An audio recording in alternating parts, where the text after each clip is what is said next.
Friends, welcome to my YouTube channel target with RP. आज का जो हमारा टॉपिक है वो पेपर फर्स्ट का जो यूनिट थर्ड है बोध, उसके बारे में हम थोड़ा सा बात करेंगे। बहुत ही इंपॉर्टेंट जो है ये यूनिट है और इस यूनिट से 5 क्वेश्चंस आते हैं। यानी एक आपको पैराग्राफ दिया जाता है और फिर उस पैराग्राफ से रिलेटेड उसमें 5 क्वेश्चंस पूछे जाते हैं जिसके आपको आंसर्स देने रहते हैं। अब इस यूनिट को लेकर के बहुत सारे स्टूडेंट्स जो होते हैं वो कंफ्यूज रहते हैं। उनको ये लगता है कि हम सोचते तो कुछ और है, आंसर कुछ और निकल आता है। हम वहाँ लगाते कुछ और हैं और उसके बाद जब चेक करते हैं आंसर शीट तो उसमें कोई और आंसर आता है। तो ये यूनिट ऐसी यूनिट है जिसमें अगर थोड़ी सी समझ से आप काम लेंगे तो आपके जो 5 के 5 क्वेश्चन हैं वो टोटल आपके सही जाएंगे। लेकिन इसमें थोड़ी सी समझदारी दिखानी पड़ती है।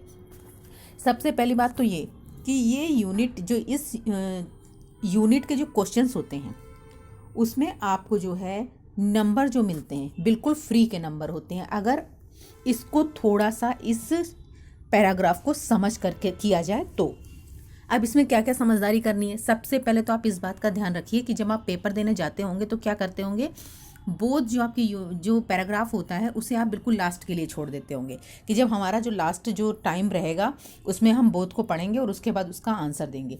जो सबसे बड़ी गलती आप करते हैं, सबसे बड़ी गलती आप क्या करते हैं, क्योंकि बोध जो होता है अगर आप उसे ध्यान से पढ़ें, समझदारी से पढ़ें तो इसके सारे क्वेश्चंस आपको ईजिली समझ में भी आएंगे और आप उसको सही करके भी आएंगे।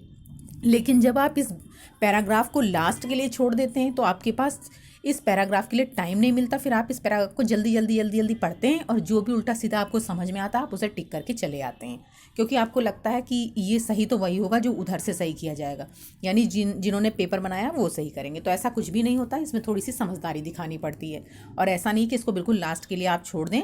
ये जहाँ भी आपको बीच में करना हो बीच में कर लीजिए, शुरू में करना हो शुरू में कर लीजिए, जहाँ आपको ठीक लगता हो करिए, लेकिन लास्ट के लिए इस पैराग्राफ को बिल्कुल भी मत छोड़िए, क्योंकि थोड़ी सी समझदारी से आप पढ़ करके इसके 5 के 5 क्वेश्चंस बिल्कुल सही कर सकते हैं। दूसरा एक बात और, कई स्टूडेंट्स ये करते हैं कि पैराग्राफ तो पढ़ते नहीं, सबसे पहले क्वेश्चन ही पढ़ डालेंगे सारे और उसके बाद उस क्वेश्चन को पढ़ने के बाद आंसर ढूंढेंगे और वो आंसर डेफिनेटली उनके गलत ही होते हैं। और उसके बाद ये बोलते हैं कि हमने तो सही लगाया था, उसके बाद भी वो आंसर गलत हो गए। आंसर इसलिए गलत हो जाते हैं क्योंकि जब आप क्वेश्चन पहले पढ़ लेते हो और पैराग्राफ पढ़ते हो, जहाँ वर्ड मिल जाता है आप उसी को आंसर समझ लेते हो और वही आंसर लगा देते हो, जबकि ऐसा होता नहीं है। तो इसमें थोड़ी सी समझदारी करनी है। सबसे पहली बात ये कि जो आपका पैराग्राफ है उसे टाइम देना है, भले ही आप 10 मिनट दीजिए लेकिन अच्छे से टाइम दीजिए और उसके क्वेश्चंस करिए। और दूसरी चीज़ कि पैराग्राफ के क्वेश्चंस आपको शुरू में बिल्कुल नहीं पढ़ने हैं, उन्हें आप पैराग्राफ पढ़ने के बाद ही पढ़ेंगे। उसके बाद आप आंसर आपको, जब आपको पैराग्राफ आप एक बार पढ़ लोगे तो उसका आंसर आपको समझ में आने लग जाएगा, तो आप उसे ईजिली सॉल्व कर लोगे। तो यहाँ एग्जाम्पल के लिए मैं एक पैराग्राफ लेती हूँ और उसके बाद उसके हम क्वेश्चन सॉल्व करेंगे।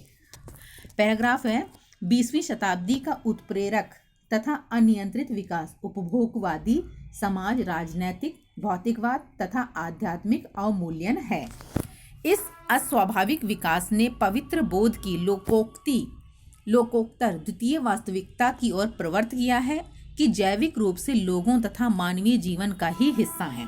शताब्दी के अंत में ये अत्यावश्यक बल के साथ स्पष्ट हुआ है कि प्रभुत्व बुद्धिवाद की प्रथम वास्तविकता तथा लोकोत्तर की द्वितीय वास्तविकता का मनुष्य की श्रेष्ठ स्थिति में संश्लेषण किया जाना चाहिए। यथा तथ्य मूल्य हमारा विवरण देते हैं, वह हमारी नैतिकता के है का चित्रण करते हैं। वे एस्ट मूल्य हैं। लैटिन भाषा में एस्ट का अर्थ है होता है, एस्ट का अर्थ है होता है। आदर्श मूल्य हमें बताते हैं कि हमें क्या होना चाहिए, वो एस्टो मूल्य हैं। लैटिन भाषा में एस्टो का अर्थ है जो होना चाहिए। दोनों को हमारी चेतना के उतार चढ़ाव का भाग होना चाहिए। नित्य नया विज्ञान तथा प्रौद्योगिकी और शाश्वत विश्वास एक ही निश्चयात्मकता के 2 रूप हैं, यानी वे मानव की संपूर्णता, उनकी जटिल जीवटता का साहस और परमार्थ सत्ता में उसकी भागीदारी है।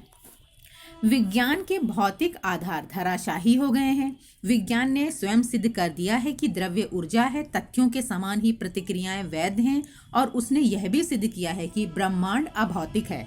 नई शताब्दी में वैज्ञानिक और मानवीय दोनों संस्कृतियां असाधारण दृष्टिकोण को पुनः स्थापित करेंगे और वैज्ञानिक समझ की आधारशिला बनेंगी।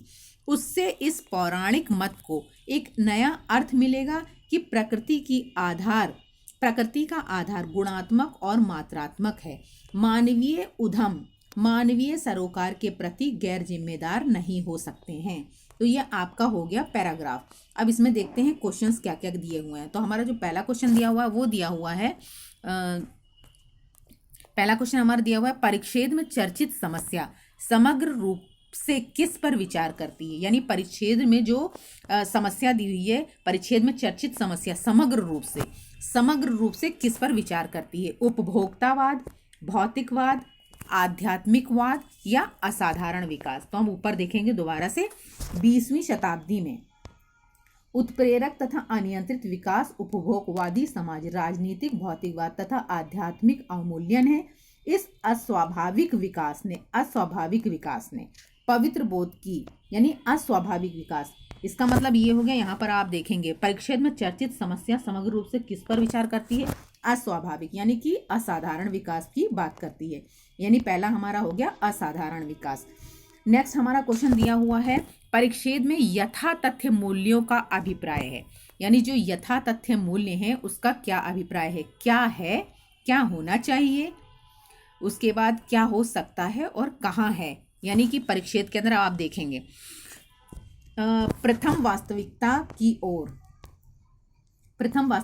लोकोक्ति की द्वितीय वास्तविकता का मनुष्य की श्रेष्ठ स्थिति ने संश्लेषण किया जाना चाहिए। यथा तथ्य मूल्य हमारा विवरण देते हैं, वह हमारी नैतिकता के है का चित्रण करते हैं। अब ये है क्या चीज़ है, अब आपको आगे देखना है। वे एस्ट मूल्य हैं। लैटिन भाषा में एस्ट का अर्थ है होता है। आदर्श मूल्य हमें यह बताते हैं कि हमें क्या होना चाहिए। यानी कि जो ये वाला क्वेश्चन आपका है, परिच्छेद में यथा तथ्य मूल्यों का अभिप्राय जो है उसमें आपको ये बताना है कि इसका अर्थ क्या होता है, यानी क्या होना चाहिए। यानी इसका सेकंड वाला ऑप्शन सही रहेगा। थर्ड आपका दिया हुआ है, परिच्छेद के अनुसार प्रथम वास्तविकता, यानी जो आपकी प्रथम वास्तविकता में क्या सम्मिलित किया गया है। आर्थिक समग्रता है, राजनीतिक विकास है, पावन बोध है या फिर आपका प्रभुत्व बुद्धिवाद है। तो इनमें से हमें देखना पड़ेगा कौन सा है। हम ऊपर चलेंगे, देखेंगे कि प्रथम वास्तविकता। तो इसमें आपका दिया हुआ है शताब्दी के अंत में अत्यावश्यक बल के साथ स्पष्ट हुआ है कि प्रभुत्व बुद्धिवाद की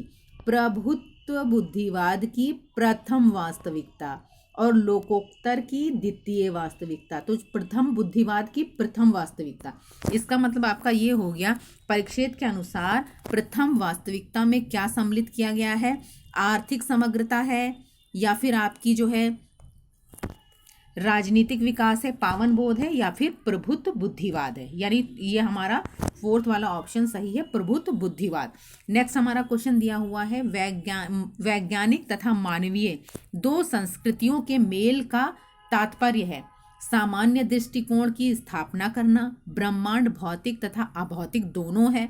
मानव प्रकृति की तुलना में उत्कृष्ट है और प्रकृति में मात्रा तथा गुण की सह विद्यमानता है। यानी ये वैज्ञानिक तथा मानवीय दो संस्कृतियों के मेल के तात्पर्य को क्या कहा जाता है। अब इसमें हम देखेंगे क्या कहा जाता है। इसमें दिया हुआ है, विज्ञान ने यह सिद्ध कर दिया है कि तथ्यों के समान ही प्रतिक्रियाएं वैध हैं और उसने यह भी सिद्ध कर दिया है कि ब्रह्मांड अभौतिक है। इसमें ब्रह्मांड अभौतिक है, यहाँ सिर्फ विज्ञान की बात हुई है, मानव की बात नहीं हुई है। इसलिए आगे पढ़ेंगे। नई शताब्दी में वैज्ञानिक और मानवीय दोनों संस्कृतियां असाधारण दृष्टिकोण को पुनः स्थापित करेंगे। तो हमारा क्वेश्चन क्या पूछ रहा है कि वैज्ञानिक तथा मानवीय दो संस्कृतियों के मेल का क्या तात्पर्य है, यानी सामान्य दृष्टिकोण की पुनः